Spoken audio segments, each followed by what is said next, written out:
Hey, boo-boo. Hey. Hey. What's wrong, Grinch? What's wrong, Grinch? Are you ready for your morning nap? Are you ready for your morning nap?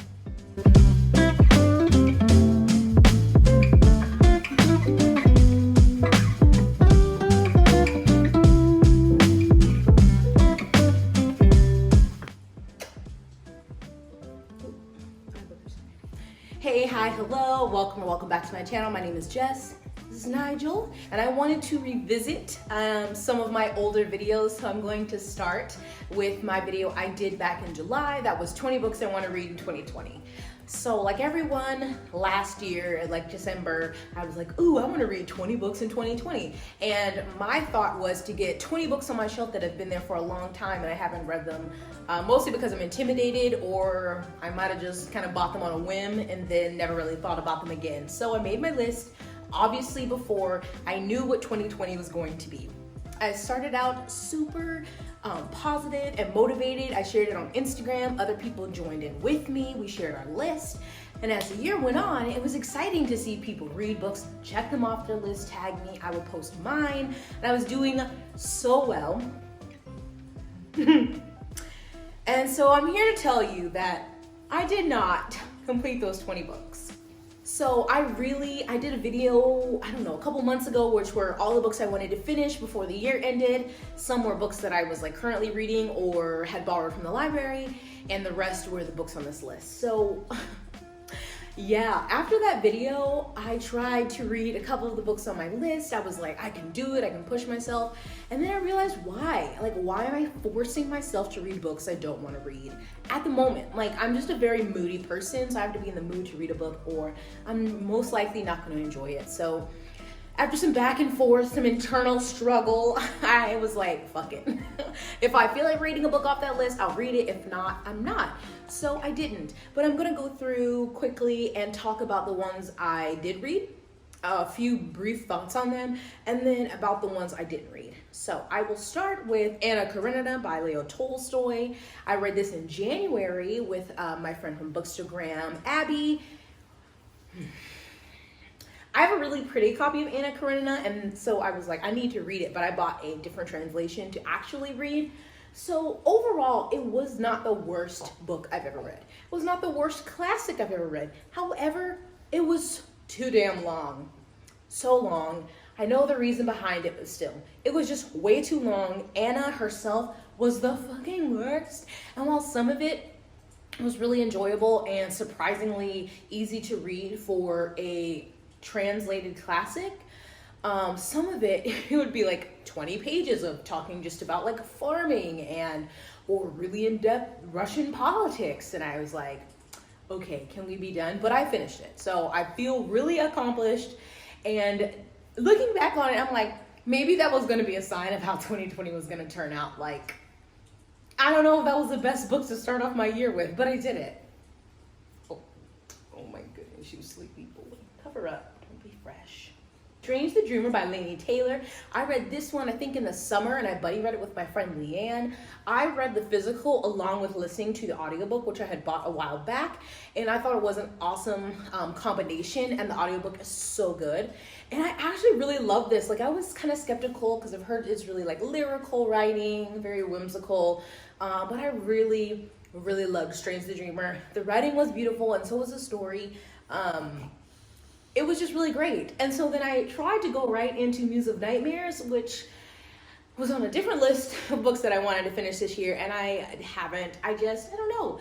I don't know if it's the book or if it was me, but I just wasn't feeling it. So I'll hopefully get to that one next year. Okay. A Darker Shade of Magic by V.E. Schwab. So this one I had owned for a really long time. I finally read it, and I don't get the hype. To me, it was so dull and so predictable and just very basic. I think I gave it 3 stars. It's very forgettable. The only person I'll say I can't forget is Lila Bard, because she was literally the worst from scene 1 that she appeared on the page. And then, what's his name? Kel, because he has a code. He has like a magic code. But other than that, very meh. I tried to read the second book and I was bored. I got like 50 pages in, and I heard Miss Delilah is she's very present in that one. So I was like, and I unhauled that trilogy. The Time Traveler's Wife who was by Audrey Neffenegger. Hate. I DNF'd this one because it was fucking terrible. I thought it was just very cringy and weird, just like how the two main characters met, the differences in ages, some weird scenes in the book that I just did not feel comfortable reading. So yeah, that was awful. And that was one of the books I've owned the longest. Like, I think I've had it since like 2008, and I've lugged it around on the many moves that I've done across the country, across the world. And for some reason, I still had that raggedy book, finally read it, and I'm like, God, I hate myself. So yeah, don't recommend. The Fifth Season by N.K. Jemisin. I had this one for a while too, and I was just really intimidated because I had tried to read like the first chapter a few years ago, and I was like, I don't know. So one of the perspectives is written in second person, which I have not read a lot of books in second person, so at first it was like kind of weird. But as it kept going, I got more comfortable with it, and it became more enjoyable, and it made sense why she chose to do that perspective in second person, and I loved it. Oh my gosh, it's so good. It's such a complex, unique fantasy sci-fi novel. It was phenomenal. I think it would be so good as a TV show. N.K. Jemisin's writing is definitely unique, but in such a good way. And so if you have been hesitant to read it, I really recommend it. But I would say it is a book you need to pay attention to, because it's not something you can just like casually fly by because things might not make sense. There were some times where I'm like, hold up, and had to go back and like reread it, a few passages. I'm like, oh, okay. To me, that's how it felt, but still it's not so difficult to comprehend, just you need to pay attention while you're reading. I read The Assassin's Apprentice by Robin Hobb. I listened to this one on audio and followed some of it along in the physical book. I really think I should have just read it as a physical book. I've learned that adult fantasy is not something on a first read, I can really absorb or understand just listening to the audio. And I enjoyed it. It just was a very slow book, and what I've heard is her stories are very character driven. But it just was really foundational, very much building up to the next one, which I've been meaning to read. I haven't gotten to it, but I hope to finish this trilogy as like within the first few months of the new year. But I did enjoy Assassin's Apprentice. I feel like if I reread it, I would enjoy it more. But yeah, it was still good. I'm glad I got to it. Then The Bear and the Nightingale by Katherine Arden. I got this book for Christmas a couple years ago, and it was a couple years ago Instagram's like favorite book, and I knew it was like Russian inspired, so I loved it. It is very much based on Russian folklore and fairy tales, and it is especially the first book is very more character driven. It's definitely slower, but her writing is beautiful. It's atmospheric. I love the characters. I love the main character Vasya, and the other characters that we meet. And then so for me, it was really enjoyable. Like, I understood a lot of people were like, nothing's happening, it's very slow, but I was so caught up in just her writing, and the setting was just so wintry and like magical feeling that I loved it. So if those things wouldn't bother you, and you like are interested in books like retellings, I guess, or takes on Russian fairy tales, then I would recommend it because it was super good. I'm too old for this. I need some back support, some lumbar support. Here, why don't you lay down? I read The Way of Kings by Brandon Sanderson. Finally, I got to that big ass book. It's over 1,000, or it's right at 1,000 pages. It's the first book in Brandon's Stormlight archive. I do not recommend you start with that book for your foray into adult fantasy or your entry into Brandon Sanderson. If you are starting with Brandon Sanderson and adult fantasy, a great place to start is Mistborn, that first trilogy. This Stormlight is definitely way more complicated. So this took me about a week to read, which wasn't bad. And I did end up really enjoying it. I gave it 4 stars, but I didn't love it as much as I hoped I would. There's so many people who are like, this is their favorite series of all time, like favorite book. And I was like going in with those expectations because I've loved most of the books by Brandon that I've read. I had a few issues with it. I thought that some of it could have been edited out, could have been more concise. It's very heavy on the world building, and You finally do get some more character development towards the end, and things really start picking up in the last couple hundred pages, but still, it's a lot of book to read. So if you're a fan of Brandon Sanderson, you've read his other work, I still do recommend it. Just for me, I didn't love it as much as I'd hoped, and I have a video talking about some of my unpopular opinions on the first 2 books in the Stormlight Archive, because I did read Words of Radiance. It is spoiler free, so if you want to check that out, I'll link it up above. 1984 by George Orwell. Hated it. I had always heard people who read it were like, it was written so long ago, what, in the 50s, but it was still so relevant to like present times, you know, things with Big Brother and technology and all of that. So I was expecting to really love it, and I just thought the premise was so good. I loved how it started, and then from there, I just don't like how he told the story. Essentially, to me, it was, I don't know, it was boring.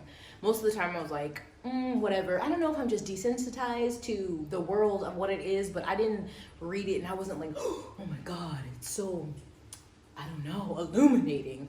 To me, it was dull, and I got rid of it. I read Ruin by John Gwynne. This was the 3rd book in the Faithful and the Fallen series. I don't know why it took so long to read this, but I finally did, and it was amazing. It was definitely my favorite in the series. It ruined me. But it was excellent. I mean, it was 700-ish pages, but it felt, I mean, it went by so fast. There was so much happening. It was action-packed. It was heartbreaking. There were sweet moments. Like, it was amazing. I loved it so much, so I'm glad that I finally got to that one. I tried to read To Kill a Kingdom by Alexandra Christo, and I was bored out of my mind the first like 25 pages, so I DNF'd it. I started From Scratch by Tembi Locke, which is a memoir. I had no idea going into it that it was going to be so sad. I knew that I mainly picked it up because it was a memoir of a Black woman who had fallen in love in Sicily, and I bought it right before I moved. So it's very much a memoir about loss, because she loses, this is his story. It is her love story of falling in love with her husband in Italy, and but then it's also about the loss because her husband did die from cancer. So it was just very heavy, and at the moment when I just couldn't do it. So it's definitely something I plan to finish because there's like recipes in there, super, you know, I want to finish it, but at the moment I was like, oh, I can't handle this right now. So I put it to the side. So I technically read and/or DNF 11 of the 20 books, so it's over half. I mean, that's better than none.